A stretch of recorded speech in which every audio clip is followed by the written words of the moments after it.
Sir, இன்னைக்கு இந்த காவல்துறையோட லட்சணம் குறித்து காவல்துறையை சேர்ந்த உயர் அதிகாரி ஒருத்தர் புலம்புன ஆடியோ வந்து வெளியாகி இருக்கு. இந்த ஆடியோ நமக்கு என்ன செய்தி சார் சொல்லுது? பொதுவா தமிழகத்தின் முதலமைச்சரோட கட்டுப்பாட்டுல இருக்கக்கூடிய துறை வந்து காவல்துறை. அப்ப அந்த துறை இந்த அளவுக்கு இன்று சீரழிந்து போயிருக்கிறது அப்படின்ற நிலையை காமிக்கிறது. பொதுவா தமிழக போலீஸ் பாத்தீங்கன்னா ஸ்காட்லாந்து யார்டு போலீஸ்க்கு இணையானதுன்னு சொல்லி நம்ம எல்லாமே ஒரு பெருமையை சொல்லிக்கிட்டு இருப்போம். அந்த சூழல் மாறிடுச்சு. இதுவே அதிமுக ஆட்சி காலத்துல மாண்புமிகு புரட்சி தலைவரா இருக்கட்டும், மாண்புமிகு புரட்சி அம்மா அவர்கள் காலமா இருக்கட்டும், ஐயா புரட்சி தமிழர் காலமா இருக்கட்டும், நீங்க பொதுவா ஒரு சாமானிய மக்கள்கிட்ட கேட்ட சொல்லுவாங்க, ஒரு வட்ட செயலாளரோ பகுதி செயலாளரோ யாரும் ஒரு போலீஸ் ஸ்டேஷன் படி ஏற மாட்டாங்க. காவல்துறை நடவடிக்கை எடுக்கிறதுல தலையீடே இருக்காது, அரசியல் தலையீடு இருக்காது.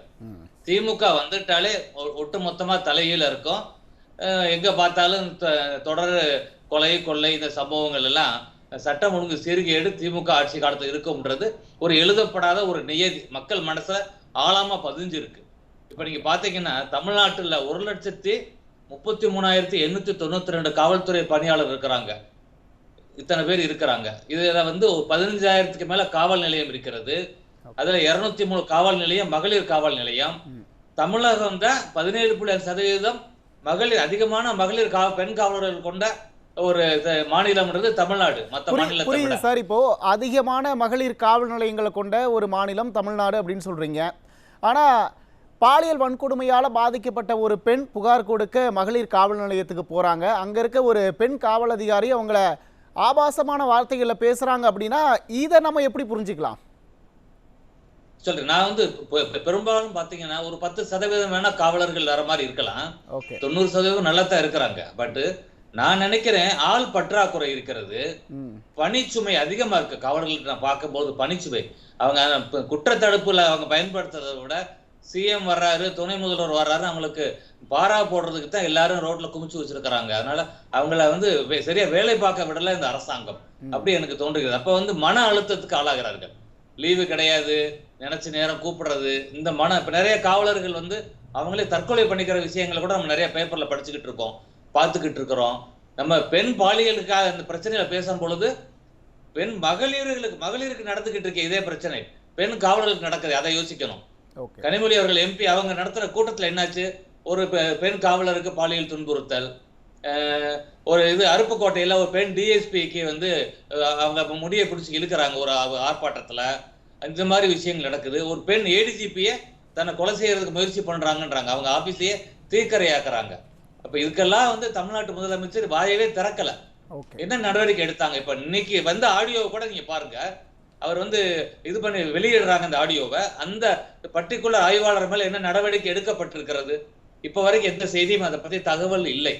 அப்ப வந்து ஒரு மௌனம் காக்கிறது இந்த அரசு. அவங்க வந்து எதுல ஆர்வமா இருக்காங்கன்னா அரசியல் செய்யறது, ஒரு வருஷத்துல ஆட்சி திருப்பி எப்படி பிடிக்கிறது, மக்களை ஏமாற்றி ஆட்சிக்கு வந்தாச்சு, எதையும் செய்யல, போடுறா நீட்டுக்கு உடனே ஒரு கூட்டத்தை போடு. புரியுது சார்.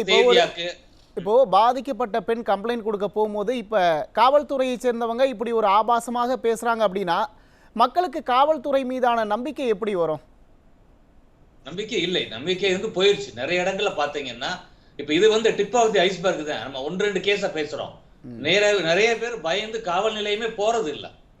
அப்ப வந்து ஒரு ஐஸ் கட்டி மாதிரி தண்ணியில மிதக்கையில ஒரு நுனி மட்டும் வெளியே தெரியும்ல, அந்த மாதிரி இந்த போர்ஷன் தான் நமக்கு தெரிஞ்சிருக்குது.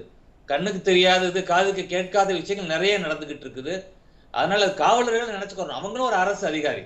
எப்படி ஒரு டாக்டர் இருக்காரா, கலெக்டர் இருக்கிறாரோ, ஒரு தாசில்தார் இருக்காரு, அவரும் ஒரு அதிகாரி நினைக்கிறோம். இன்னைக்கு இருக்கக்கூடிய இந்த மீடியா வெளிச்சம் இது வந்து இன்னைக்கு இந்த சினிமா மோகம் இதெல்லாம் வந்து இன்னைக்கு வேற வகையில சித்தரிச்சு கொண்டு போயிட்டனால இந்த ஒரு பிரச்சனை இருக்கிறது.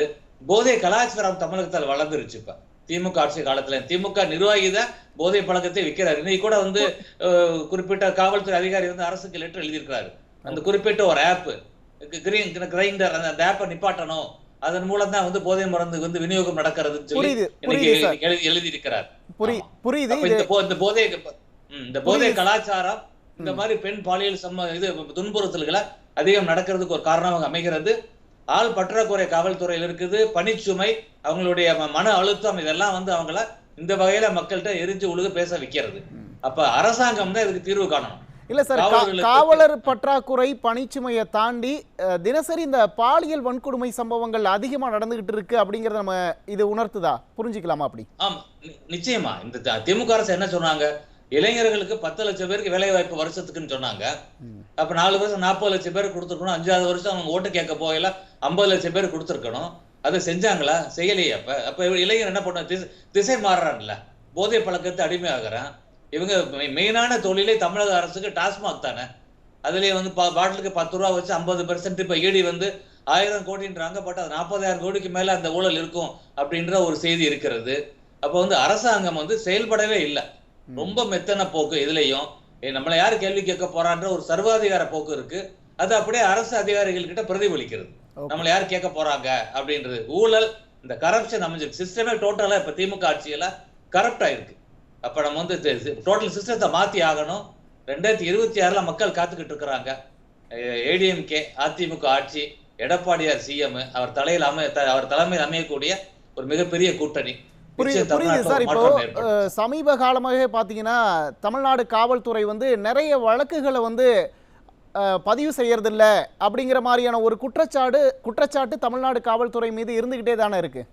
அது ஏன் சார்? நிறைய வழக்குகளை பதிவு பண்றதில்ல. வந்தாங்கன்னா அவங்க வந்து அலைக்கழிக்கிறது, எஃப்ஐஆர் போடுறது இல்ல. அது குறிப்பிட்டு திமுக நபர்னால பிரச்சனை ஏற்பட்டிருக்குன்னா அதை வந்து கருத்துல எடுத்துக்கிறாம அவங்களை இழுத்து அடிக்கிறது, அவங்கள மிரட்டுறது. இல்ல, இதுக்கு என்ன காரணம் நினைக்கிறீங்க? ஏன் வழக்கு பதிவு செய்ய மாட்டேங்கிறாங்க? அவங்களுக்கான தலையீடு, அரசியல் தலையீடு, திமுக பிரமுகர்களோட மிரட்டல் காரணம். கள்ளச்சாராயம் பார்த்த கள்ளக்குறிச்சியில் அது யாரு, போலீஸ் ஸ்டேஷன் பக்கத்திலே தான் காட்சி வித்துக்கிட்டு இருந்தாங்க. அண்ணா யூனிவர்சிட்டி பெண் பாலியல் இதுல என்ன சொல்றாங்க, போலீஸ் வந்து பதில் சொல்றாங்க. அதுக்கு அது வந்து ஃபிளைட் மோட்ல இருந்துச்சு அப்படின்னு சொல்லி போலீஸ் வந்து ஒரு பதில சொல்றாங்க. அப்ப பாத்தீங்கன்னா அந்த எஃப்ஐஆர் லீக் பண்றாங்க. அப்ப வந்து மக்கள் கிட்ட ஒரு பயத்தை ஏற்படுத்துறாங்க.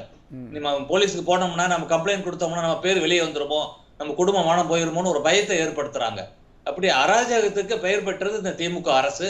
அதை வந்து அதற்கு அவங்களுக்கு பயந்து இந்த காவல்துறை அதிகாரிகளும் செயல்படக்கூடிய ஒரு சூழல் அமைஞ்சிருக்கு.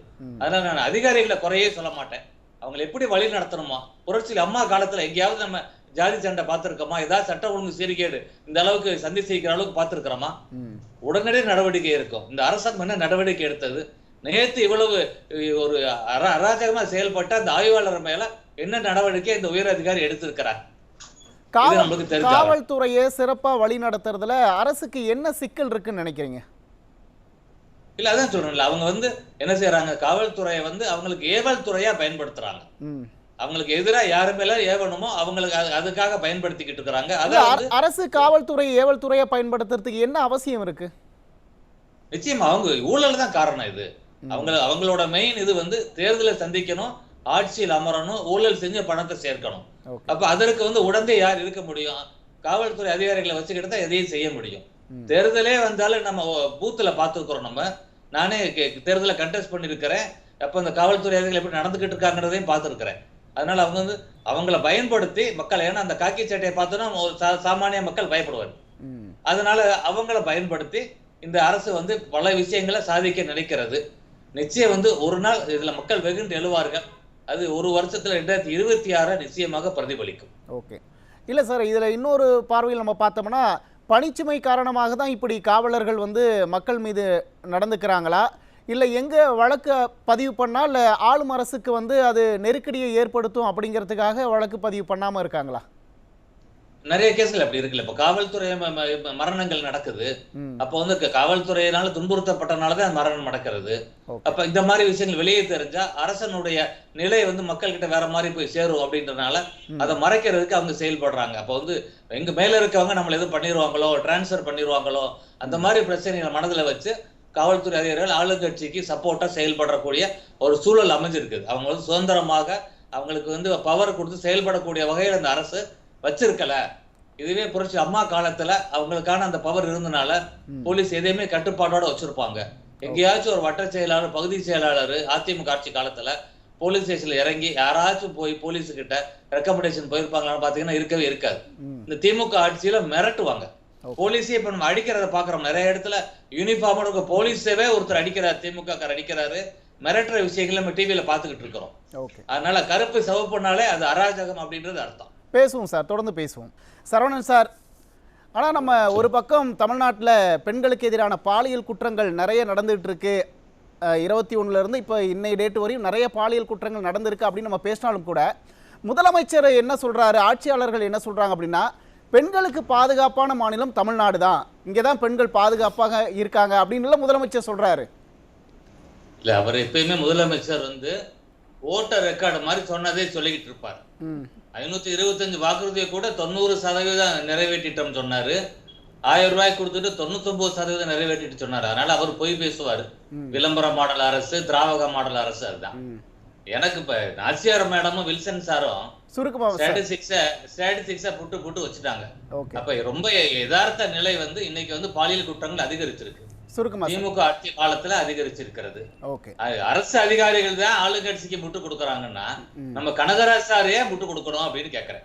அவர் மக்களோட மக்கள் இருக்கிற ஒருத்தர், அவங்க கூட்டணியில இருக்கறனால கூட அப்படி பேசலாம் சார். ஒரு 10 சீட்டுக்காக முட்டு கொடுக்கணுமா? கலந்து கூட்டணியை விட்டு வெளியே வந்துட வேண்டியதானே. நன்றி சார். முக்கியம் அப்படின்னு நினைக்கணும் அவர். நன்றி.